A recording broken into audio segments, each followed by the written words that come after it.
A'udzu billahi minasyaitonir rajim. Bismillahirrahmanirrahim. Alhamdulillah wassalatu wassalamu ala Rasulillah wa ala alihi wa sahbihi wa mawalah, amma ba'du. Qala al-musannifu rahimahullahu ta'ala wa nafa'ana bi'ulumihi amin ya rabbal alamin. Pada pertemuan kali ini kita akan membahas bab yang ke-14, ad-da'watu sirran, dakwah baginda Rasulullah secara sembunyi-sembunyi. Yang mana di saat baginda Rasulullah sallallahu alaihi wasallam menerima wahyu dari Allah, sudah dijelaskan bagaimana keadaan orang Arab sebelum datangnya Islam. Maka cara baginda Rasulullah mendakwah, menyebarkan agama Islam, menyeru manusia kepada agama Islam, yaitu dengan dua cara. Cara yang pertama yaitu secara sembunyi-sembunyi, dan cara yang kedua yaitu secara terang-terangan. Pada pertemuan kali ini kita akan membahas dakwah baginda Rasulullah secara sembunyi-sembunyi. Bada'an Nabiyyu sallallahu alaihi wasallam bid-da'wati sirran lamma nazala alaihi. Memulai oleh baginda Rasulullah sallallahu alaihi wasallam dengan dakwah secara sembunyi-sembunyi manakala diturunkan kepada baginda Rasulullah sallallahu alaihi wasallam yaitu Al-Qur'an surah Al-Muddatsir yang berbunyi Bismillahirrahmanirrahim. Ya ayyuhal muddatsir qum fa'anzir wa rabbaka fakabbir wa thiyabaka fatahhir war rujza fahjur wa la tamnun tastakthir wa li rabbika fasbir. Wahai yang berselimut, bangunlah, maka berilah peringatan, dan akan Tuhanmu maka agungkanlah, dan akan pakaianmu maka sucikanlah, dan akan perkara yang keji maka tinggalkanlah, dan jangan engkau memberi karena engkau mengharap yang lebih banyak, dan bagi Tuhanmu maka bersabarlah. Jadi permulaan baginda Rasulullah sallallahu alaihi wasallam berdakwah secara sembunyi-sembunyi, di mana di saat baginda Rasulullah menerima wahyu daripada Allah untuk disebarkan kepada umat manusia agar mereka mau memeluk agama Islam, agar mereka mau mentauhidkan Allah, maka Allah turunkan kepada baginda Rasulullah sallallahu alaihi wasallam surah Al-Muddatsir, wahai yang berselimut. Allah memerintahkan kepada baginda Rasulullah untuk bangun dan memberi peringatan kepada manusia. Siapa yang bermaksiat kepada Allah, siapa yang tidak mau memeluk agama Islam, maka akan diberikan dosa, akan berdosa dan akan dimasukkan ke dalam neraka. Dan Allah memerintahkan agar manusia mau mengagungkan Allah, dan manusia mau membersihkan pakaiannya, mau membersihkan hatinya, dan manusia agar mau meninggalkan perkara-perkara yang keji, dan manusia agar tidak di saat mereka memberi mengharapkan yang lebih banyak dari pemberiannya, dan apa saja yang diperintahkan oleh Allah maka manusia itu diperintahkan untuk bersabar. Dari ayat ini menunjukkan yang bahwa Rasulullah sallallahu alaihi wasallam diperintahkan oleh Allah Subhanahu wa taala untuk mulai berdakwah secara sembunyi-sembunyi. Fada'a ahla baitihi wa man yathiqu bihi min asdiqaihi alladhina ya'takiluna sidqah. Maka baginda Rasulullah sallallahu alaihi wasallam menyeru keluarganya dan orang-orang yang percaya kepada baginda Rasulullah daripada kerabat-kerabatnya, kawan-kawannya yang mereka mengiktikadkan kebenaran apa yang telah diturunkan kepada baginda Rasulullah.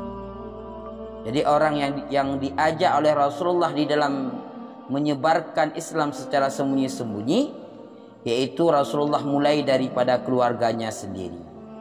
Setelah itu orang-orang yang mempercayai baginda Rasulullah, yaitu dari kalangan-kalangan sahabatnya Rasulullah. Maka itulah orang-orang yang pertama disentuh oleh Rasulullah untuk memeluk agama Islam. Da'ahum ila ibadatillahi wahdah wal ra'fati bin nas wal ittihad wa tarkil harb. Rasulullah mengajak manusia untuk menyembah Allah sendirinya Allah, untuk berbuat lembut terhadap sesama manusia, untuk menguatkan persatuan dan kesatuan, dan mengajak manusia untuk meninggalkan peperangan. Jadi di masa Rasulullah, yang Rasulullah dakwah kepada manusia, kepada keluarganya, kepada sahabatnya, yaitu mengajak manusia untuk mentauhidkan Allah, untuk menyembah Allah, untuk berbuat lembut di antara sesama manusia. Makanya baginda Rasulullah sallallahu alaihi wasallam mengajak manusia dengan kelembutan. Walaupun orang berbuat kasar, walaupun Rasulullah dicaci, dimaki, bahkan lebih parah daripada itu, tetapi beliau tetap membalas perlakuan yang buruk itu dengan kebaikan. Apalagi orang yang memang cinta, sayang kepada baginda Rasulullah, maka Rasulullah sangat mencintai orang-orang yang mencintainya. Dan Rasulullah mengajak manusia untuk menguatkan persatuan dan kesatuan di bawah naungan agama Islam. Dan Rasulullah mengajak manusia untuk meninggalkan peperangan, karena di masa itu kehidupan bangsa Arab pada masa jahiliyah, mereka saling berperang di antara satu suku dengan suku yang lain. Bahkan karena perkara yang sepele pun mereka sampai terjadinya peperangan di antara mereka sendiri. Wa qad bada'a bi da'wati sirran khaufan min mufaja'atin nasi bi amrin lam ya'rifu wa lam yasma'u bih. Dan sungguh memulai baginda Rasulullah dakwah secara sembunyi-sembunyi. Kenapa? Karena takut daripada terkejut manusia terhadap perkara-perkara yang mereka belum pernah mengenalnya dan mereka belum pernah mendengarnya.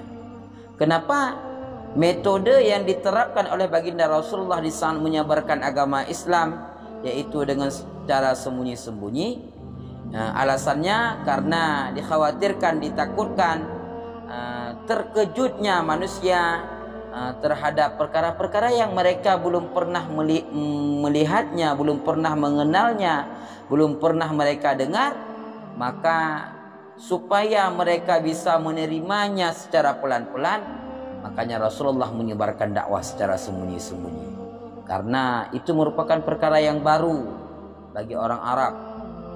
Apalagi orang Arab yang berpegang teguh terhadap agama nenek moyang mereka, maka lebih berat rasanya untuk mereka terima di saat datangnya agama yang benar dan yang baru itu, yaitu Islam. Makanya diterapkanlah metode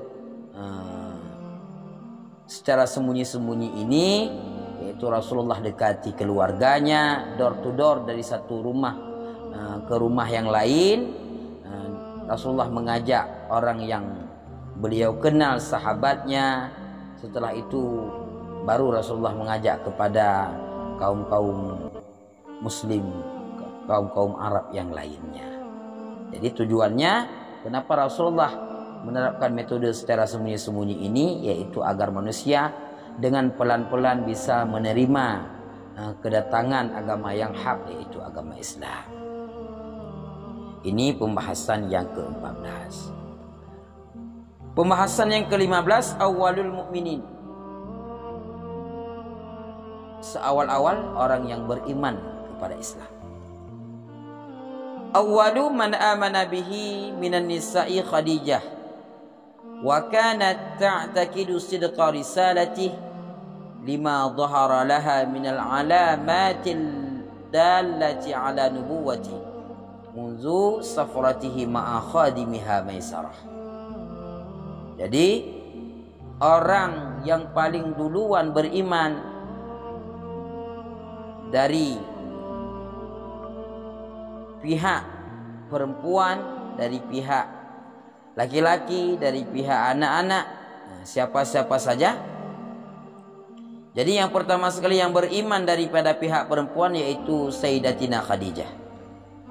Sayyidah Khadijah adalah orang yang mengiktikadkan, yang meyakini tentang kebenaran risalah yang dibawakan oleh baginda Rasulullah. Karena nampak dari tanda-tanda yang menunjuki di atas kenabian Rasulullah yang bahwa itu benar semenjak perjalanannya baginda Rasulullah beserta budak sahayanya Khadijah yang bernama Maisarah. Jadi di saat Rasulullah melakukan jual beli barang dengan Khadijah ke negeri Syam, maka disitulah nampak oleh Sayyidah Khadijah yang bahwa Rasulullah ini benar-benar seorang nabi yang diutus oleh Allah Subhanahu wa taala. Makanya orang yang duluan beriman daripada pihak perempuan yaitu Sayyidatina Khadijah.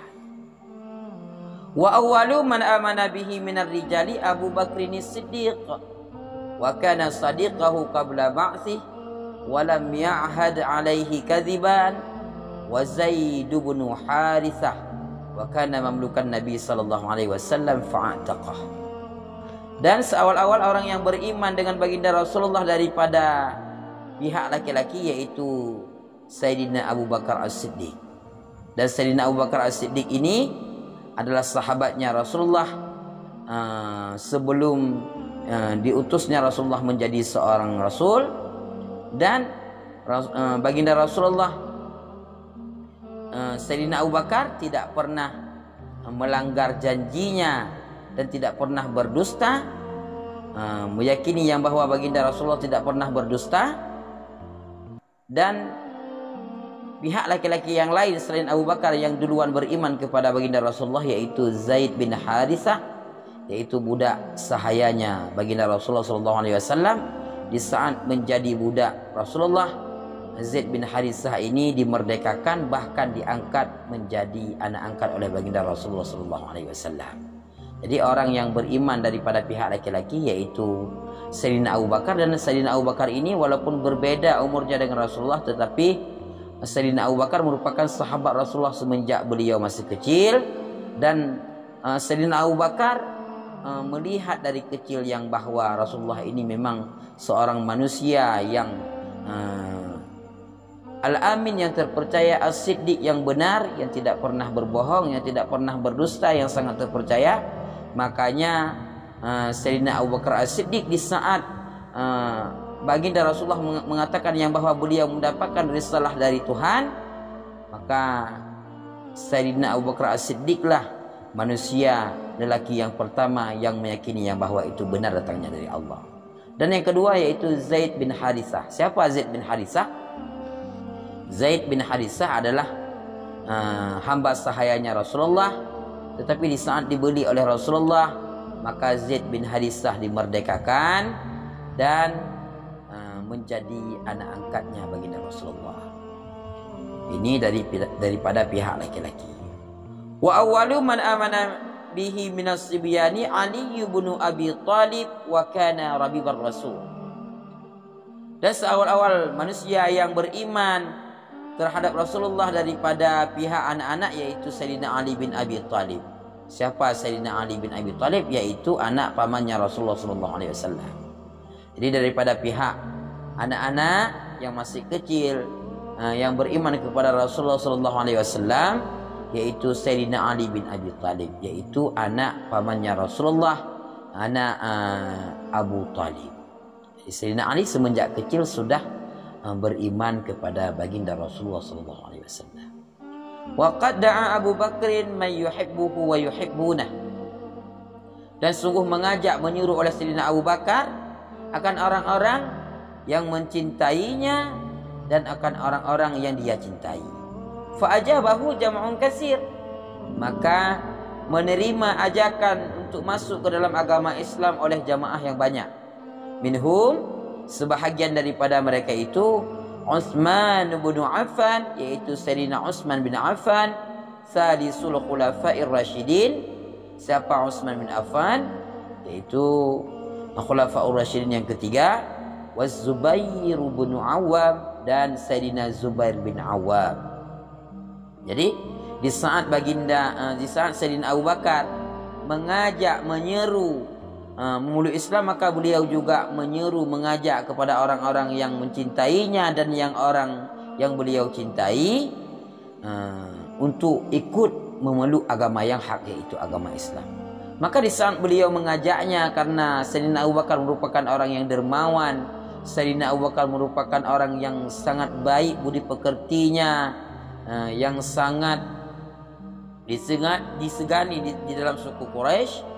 Maka di saat beliau mengajak untuk memeluk Islam, cukup banyak orang yang mengikuti ajakan beliau. Di antaranya yaitu Sayyidina Utsman bin Affan, Khulafaur Rasyidin yang ketiga sesudah Sayyidina Abu Bakar, dan Sayyidina Zubair bin Awam. Jadi inilah beberapa orang yang pertama sekali memeluk agama Islam. Dalam istilah yang sering kita dengar juga, as-sabiqun al-awwalun, yaitu orang-orang yang duluan beriman kepada baginda Rasulullah sallallahu alaihi wasallam dan kepada Allah Subhanahu wa taala. Inilah pembahasan yang dapat kita sampaikan pada malam ini, yaitu yang pertama tentang dakwah baginda Rasulullah secara sembunyi-sembunyi, dan yang kedua yaitu siapa saja orang yang duluan beriman kepada baginda Rasulullah sallallahu alaihi wasallam. Wallahu a'lam bis-shawab wa ilaihil marji' wal ma'ab.